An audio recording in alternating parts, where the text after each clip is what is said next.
Hello, everyone. Thanks so much for joining me here today as we get to talk about one of my favorite subjects, comic books. My name is Jose. I love comic books. I love talking about them. I love sharing them with you. Feel free to follow me on social media if you would like. Links are in the description below. I've also posted a link to the Marvel fan site that I have plot synopsis and character bios for this issue. The New Mutants, number 45 from 1986. I love this cover because I love the Marvel 25th anniversary border that is on everything. I have covered the Captain America and the Iron Man. I have playlists with them that feature the November of 1986 on the cover. And now it's the New Mutants' turn. X-Men and X-Factor will be following soon. I love this era. This was, I think, the apex of the Jim Shooter era. By the way, Jim Shooter, rest in peace, passed away last week. I actually have created my own template using this as a so I can do drawings and stuff like that and sketches. I just love this template, and so I had to create my own just because I could not find one. This cover is done by Barry Windsor Smith. You can tell by the eyes, the coloring, and then all the tacks that the Image guys would soon be using. Barry Windsor Smith is an incredible artist. So this issue that we are about to get to is very wordy. Chris Claremont loves words. He is quite the wordy guy. But it also deals with a serious subject, which is suicide. And he does it masterfully. This issue does not have a lot of action, and it is essentially, as I mentioned, a lot of stuff. So here we go. So we are at Professor Xavier's school. I almost said mansion. It is the mansion. The New Mutants come running out. They disappear through Magic's stepping discs as they go through limbo and down. They appear here and they said, okay, you all, let's get changed before anyone sees us in our uniform. And of course, Danny says, I hate hiding what we truly are. I'm proud of being a New Mutant as I am of being a Cheyenne. Just once I'd like to show it. And Cannonball says, me too, Danny. But are you ready to face the consequences? And Cypher says, listen up, guys. We're here to have fun. Let's party. Of course, here is Magneto. I say Magneto, not Magneto. Debate your mom. And so the kids are invited to the high school prom from the public high school. And we got our title, We Were Only Foolin'. And you see the kids dancing here. Chris Claremont is our writer. Jackson Guice is the pencil. Jackson Guice is phenomenal. Kyle Baker is inking, and I love me some Kyle Baker. Kyle Baker is an incredible artist on his own right, and I would love to show you here as he uses a little bit of dry brushing. He is very heavy with the brush, which I adore. And Nocenti is the editor with Jim Shooter, rest in peace. He had cancer and passed away last week as of this recording. Is the editor-in-chief. And if you haven't heard Rob Liefeld's Robservations, where he pays tribute to Jim Shooter, you should. It's really good. All right. We got, oh my gosh, a Magma here complaining about the modern clothing here, and Cannonball um, goes to a dance with her, and this is Kitty Pryde. Kitty Pryde was with them as well, and so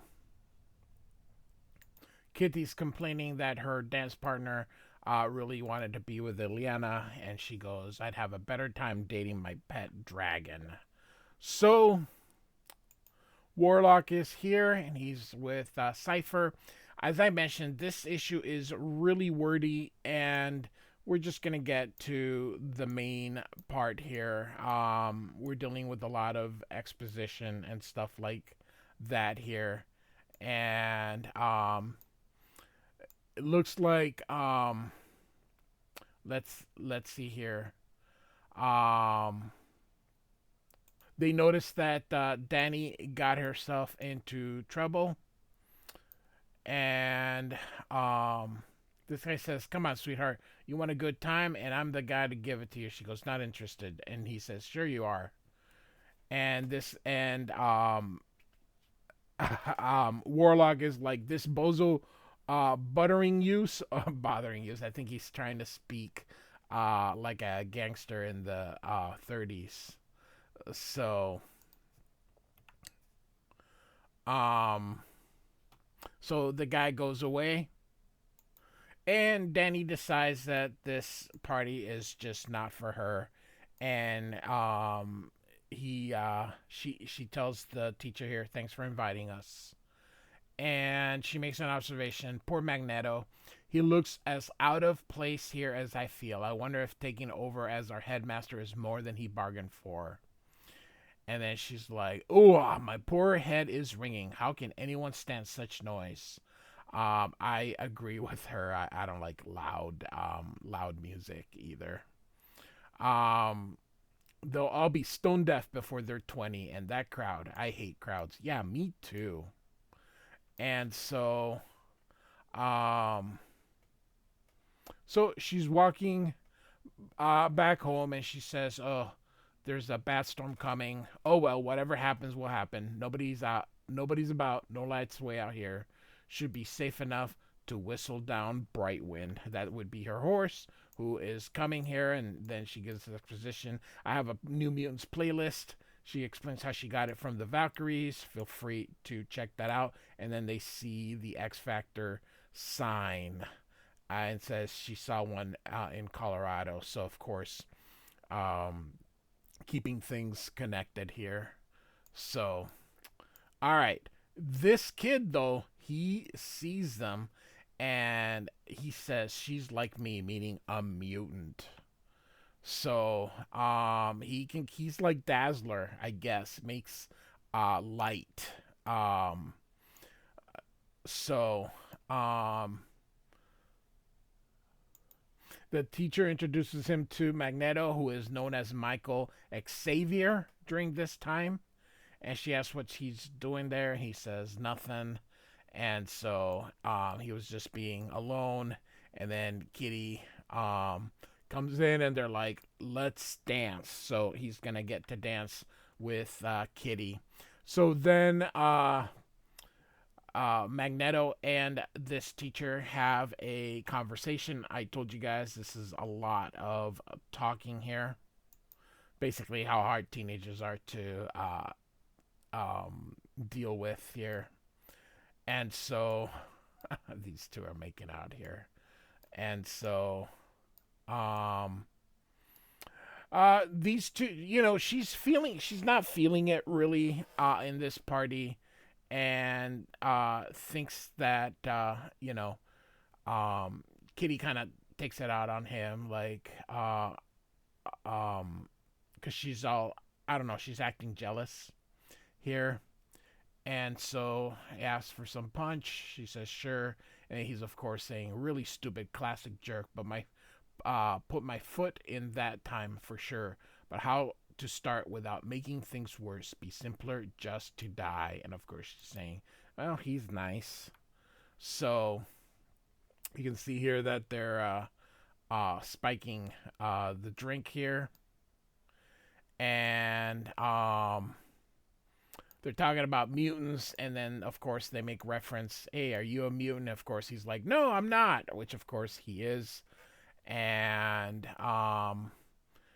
Kitty asks, is anything the matter? And he says nothing, but that they spiked a punch. And of course, these guys said, oh, we sure hit a nerve.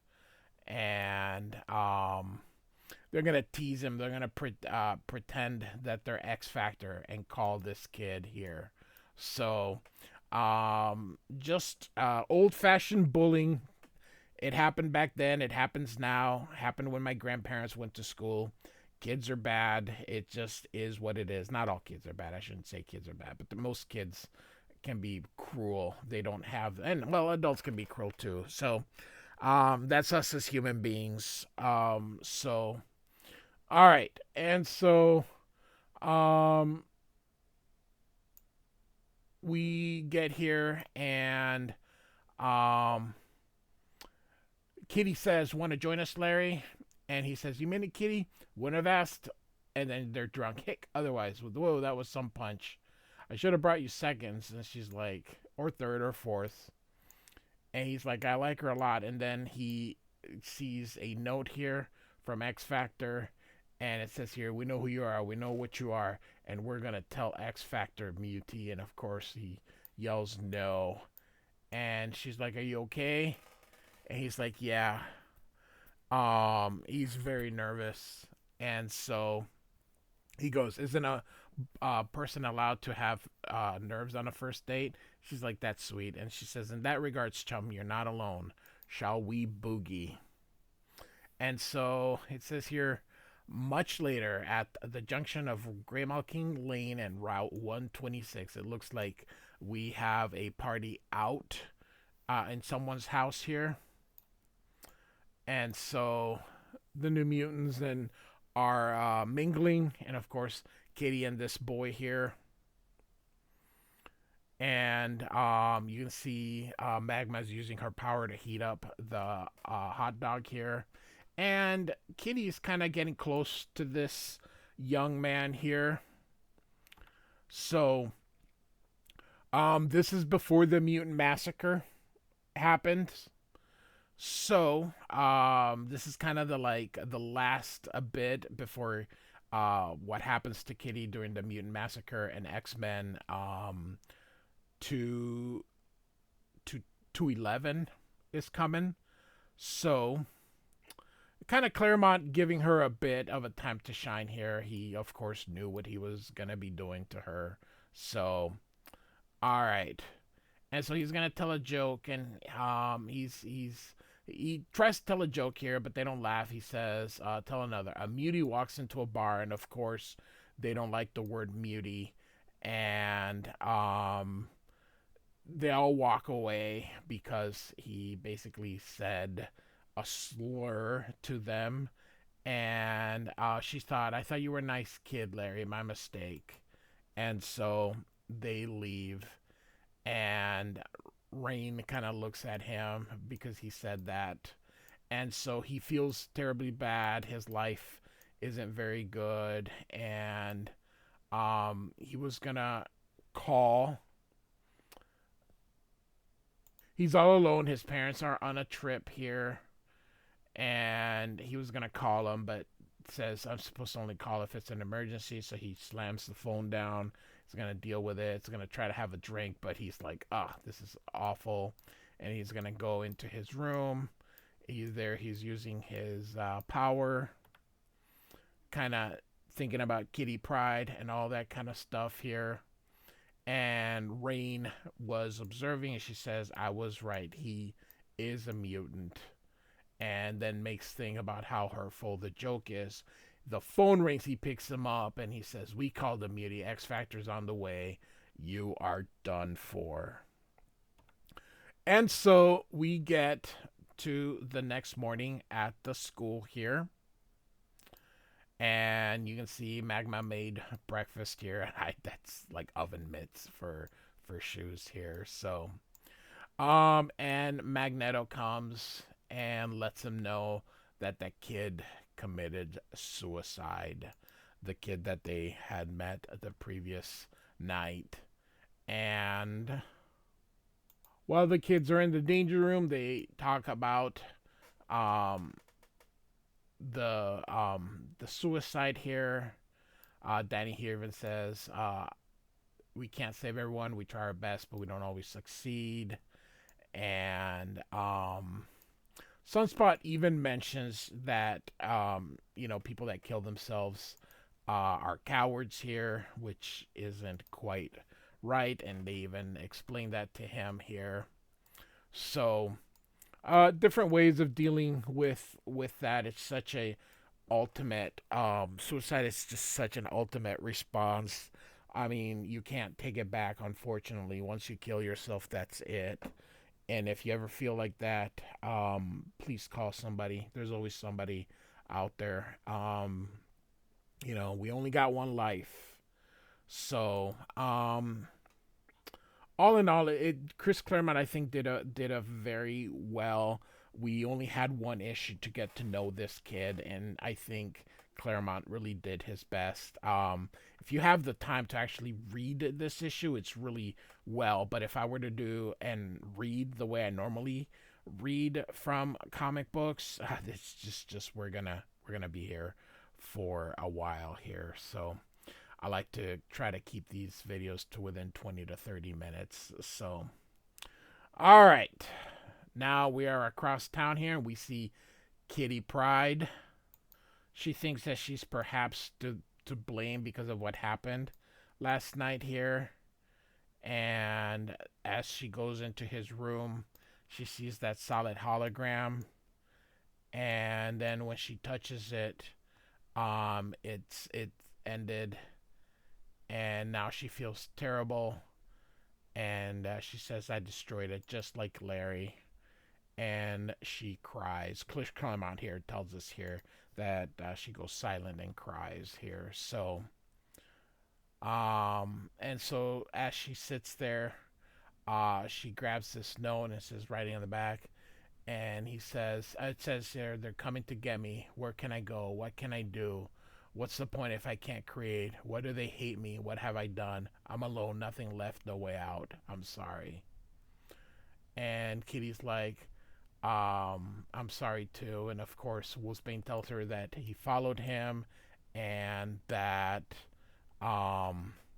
she knew that he was a mutant here, and they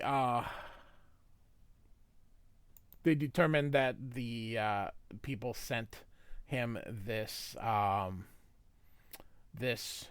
was, they were mean in there. And of course she sniffs it and she goes, "I'll make them pay." And she howls. And of course these are the parents here for that kid. And so we're at the mall here, and the 80s were a big time for malls. Man, malls, that was the place to be in the 80s and even the 90s. 80s and 90s, malls. But then came Amazon and online shopping, and it just became thing of the past. But malls were beautiful. And so Rain is dressed here, but she's still as Wolfsbane, and she has followed those kids here. And look at her growl. And so, of course, they hear it. And some of them feel terrible for what they did. Others don't, like this main bully. And you can see Wolfsbane here. And the New Mutants are going to stop her from doing what she's gonna do. And you can see Wolfsbane, she's like, "They killed Larry, shouldn't they pay for that? Their blood for his." And Danny says, "I know how you feel, Rain. When you're a wolf, I share your thoughts. That's how we found you. But look at them. Really look. Listen to what they say and how they say it. They're paying, Rain. Some haven't realized it yet. Maybe some never will, but they are. and they'll continue to for the rest of their lives. Killing them would put an end to their punishment. It'd be an act of mercy. And Rain says, "Those are words, Danny. I need to do something." And Kitty says, "We all do, Rain. We can't bring Larry back, but perhaps we can ensure he didn't die for nothing." And so we are basically now going to end. There's an assembly in the gym or in the assembly hall at the school, and Kitty's gonna talk about him and how she had just met him. But Chris Claremont is gonna make a point about words and how they can hurt, and the word mutie and how terrible it is, and um, it's very poignant, but it's just a lot. Basically, bullying is bad, and watch your words. And she goes, "You want to know who I am? I'm Catherine Pride. The only thing that matters. The rest are just labels." And she cries. So it's a very good story. I just if I were to read this, it just would take too long. So next Bloody Sunday, and it's part of the Mutant Massacre. So which is gonna start with X-Men 211, X Factor 10, and then we're coming here. So we are about to hit that sweet spot of mine when I was growing up. So, oh my goodness gracious. So, New Mutants number 45. Chris Claremont, Jackson Guice with Kyle Baker. Beautiful inking by Baker. Like and subscribe. I do thank you for listening. Goodbye.